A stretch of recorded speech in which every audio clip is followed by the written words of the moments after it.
there! Welcome back to the Beer Cave. We thought that what we needed to make us happy was more space. What we really needed was to drive to New Albany and buy a whole bunch of pallet shelves. Heat up beer, you're fine.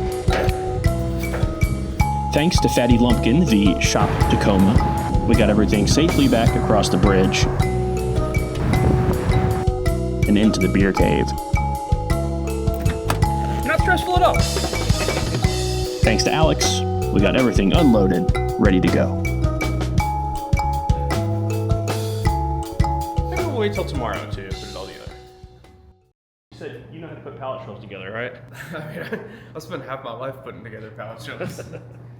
Let's see what happens. Then it was up to David and myself to put them all together. Surprisingly, we only messed this up about 3 or 4 times before they were complete.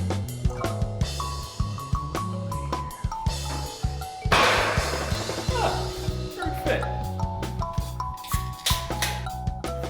Alright, it's time to face the music. So we've got to get all this over onto our nice new shelves. Our VIP customers. I have a feeling we're going to find a lot of random stuff. With there being nothing else for it, one by one, box by box, we loaded up the cart, dragged everything a few doors up Preston Street,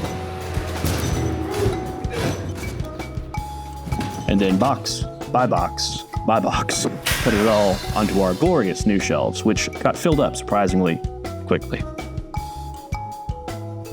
I know we talked a lot about space and the space over there and where this is going to go and where that's going to go, but now we have everything here, which means we're just missing space for beer. One of the last things you saw in our we ran out of space video is that the beer fridge over there, we can't even fit the kegs into the kegerator.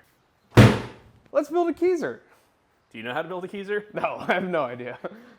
I guess our next video in this series is going to be David and myself taking a trip down Bright Dixie Highway, past Thoroughbred 1, past Thoroughbred 2, past Thoroughbred 3. If you guys are Louisvillians, you know what that means. To pick up the new chest freezer that we will be turning into the Beer Cave Keezer. We've got some few plans here. But yeah, all this work has been thirsty work. So we'll fill this thing up with beer. And then, I mean, maybe Drink it? or give away the Keezer. Oh, yeah, we can do that. We're going to build it. Yeah. We're going to show you guys how we're thinking about building a Keezer. And then I think when it's finished, we're going to give it away to somebody who's following the channel, following the videos. Anyone who wants a new Keezer will have opportunities for you guys to take home the prize. You want it? No, I mean, we can make another one. Yeah, but we can make another yeah. one. All right, we'll see you guys next week. As always, thank you guys for watching. If you want to see how we're going to turn our chest freezer into the Beer Cave Keezer and get a chance to win it, make sure you follow along for our next video in this series where we're going to fill it out and then give it away. Cheers, guys, for something awesome.